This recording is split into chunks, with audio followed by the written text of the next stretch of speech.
I do know that the U.S. government has knowledge of the Sasquatch. I ended up becoming an intelligence officer in the United States Army, and I worked specifically with the 2nd Ranger. I do know for a fact that the 2nd Ranger has, on many occasions, had to take out a few Sasquatch just for public safety. Sometimes people aren't paying attention to what the forest is telling them. I personally didn't go out in the field with them, but I saw the after-action review reports. And I do know, just from the ones that I saw, there were 4 taken, and they were also taken to Wright-Patterson Air Force Base for autopsy. I don't think it's really a national security thing. I think it's more of a financial thing. I think they're worried about the financial impact of these things could have to small communities around the country.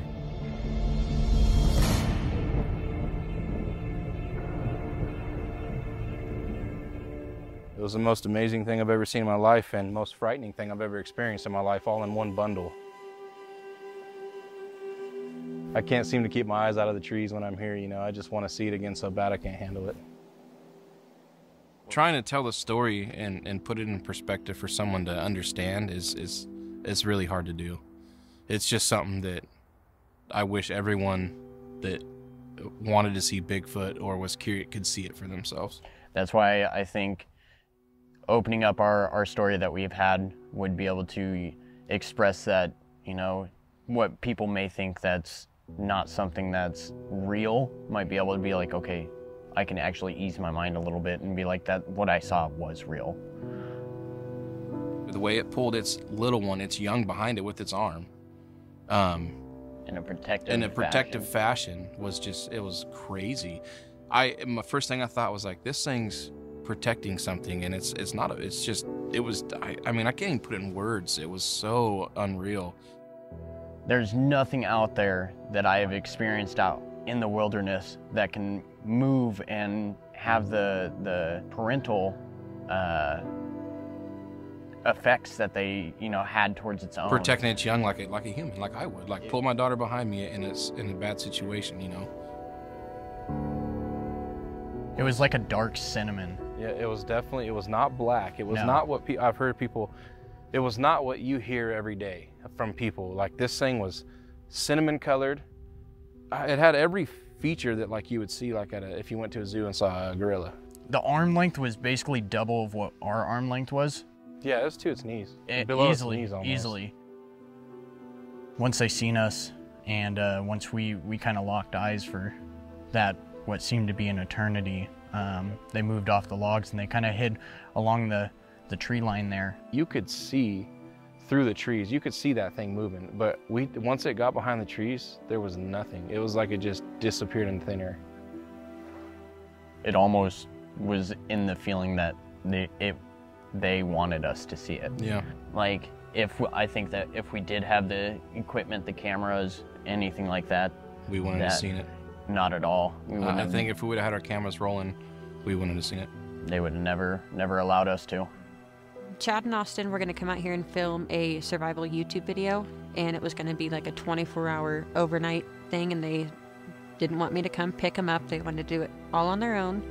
And when they went to go call me at midnight, first I was upset, and I said, no, I'm not going to come and pick you guys up, and hung up. They called back, and when I met them down at the bottom of the road, I could just see it in Chad's eyes. And in the 12 years we've been together, I've never seen him not scared. I definitely am a strong believer in Bigfoot now, and it's something that I know Chad and Austin will never forget, as well as myself.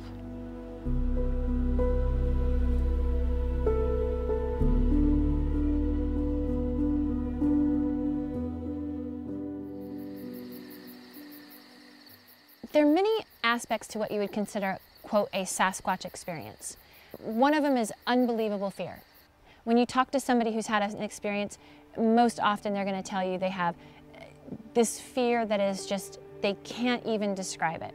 Another is out of context emotions. We don't have a mental construct for these kinds of beings because we're not taught this. So we're not open to it.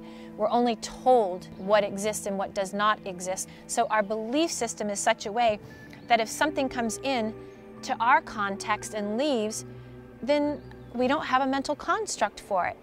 A lot of people cannot handle that psychologically, mentally, or emotionally because it challenges everything that they've been taught.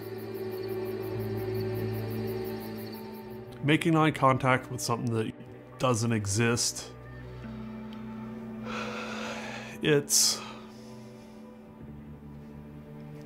just don't know what to think. I mean, I didn't know what to do. I didn't know who to go talk to because, you know, I don't want to be the crazy one.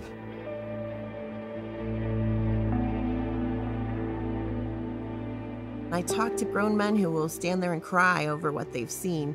They won't go back in the woods to hunt. There was one gentleman who was a foreman for a construction crew, and he wouldn't go back to work for a few days because of what he saw, and his wife said he never missed a day of work in his life before that. He knows what black bears look like, he knows what's in the forest, and he says he saw a Bigfoot and he saw it up close.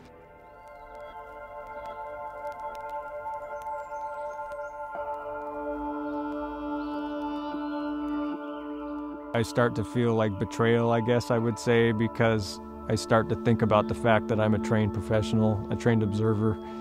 I just happen to see something that's not supposed to be real, and my whole world is in disarray at this moment, you know, because I'm driving away from this thing, having to deal with a realization of something that isn't supposed to be real, that I just happen to have an encounter with real as day. How come I just had to see this thing? And I'm never told about it before, you know, only as a fairy tale. I never believed in them or anything like that. My name is Dr. Michael Adams, and I'm a clinical psychologist. I trained conservatively at the University of Miami and Yale University School of Medicine.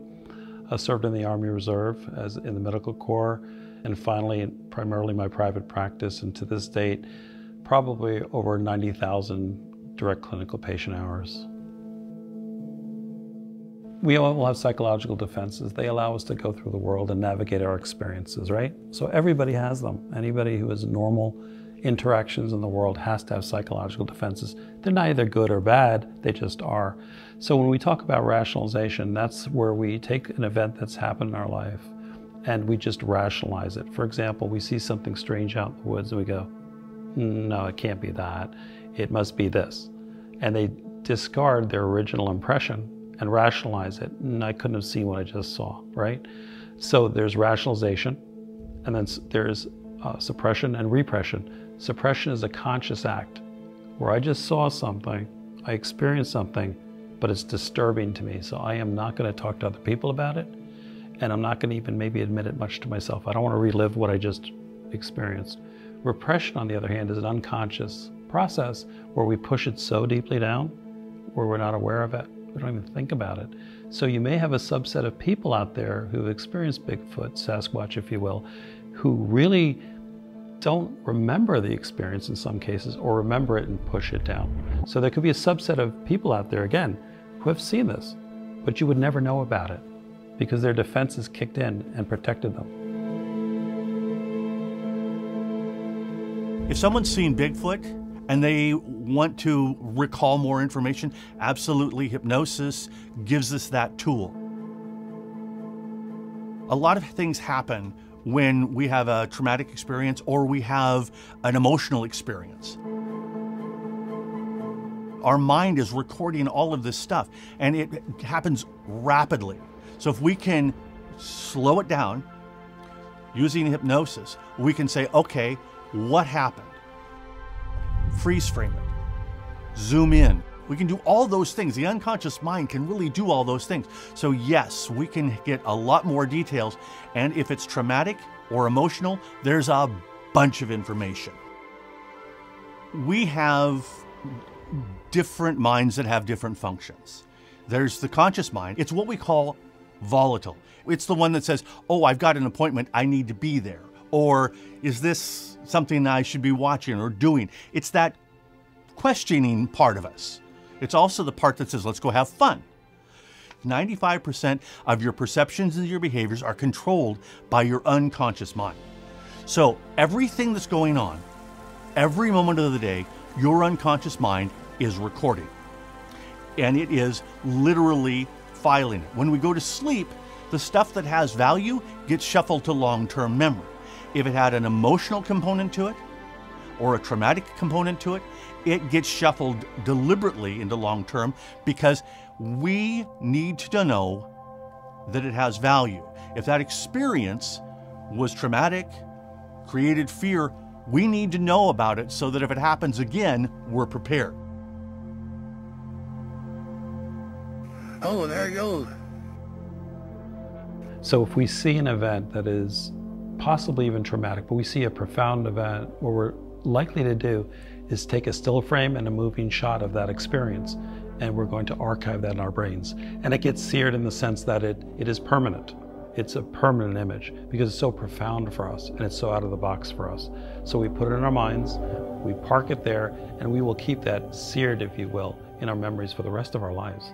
I really obsessed on it for like 30 days, 30 or few months almost. I was like looking for answers, you know what I mean? And finally I just, with my kids, I just got distracted in life and my wife and stuff. It just kind of slipped away, and I kind of just, anytime we'd go out for a trip in the mountains or down fishing by the river, it would pop right back up in my mind. I would look down the river or something like this, and I'd just like see a flashback of, almost like picturing something standing down there.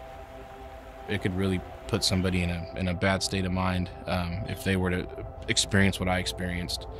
It can be very traumatizing.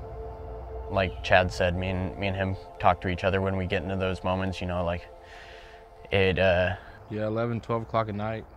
It don't matter what time it is. Phone, because it almost made you feel like you were gonna go insane. It'll never leave you. You will always have that with you. You will always remember that moment. I will say that a good percentage of them, there's a level of underlying fear because they don't know what this is. It's making noise, it's moving past them, or they see it and it's moving away. It's not something that our unconscious mind or our conscious mind is really set to register. So they can start out a bit fearful. They can start out with a little bit of hesitation. I've had people go from that to awe, that, oh my gosh, this is an incredible creature. That it's amazing. I had one client talk about how muscular it was and how broad its shoulders were and how it's like just was in awe of this incredibly majestic creature. I had another client that I worked with who actually began to cry. And I said, what's happening now? And his response was so beautiful. He says, I realize that I will never see these again. That was powerful.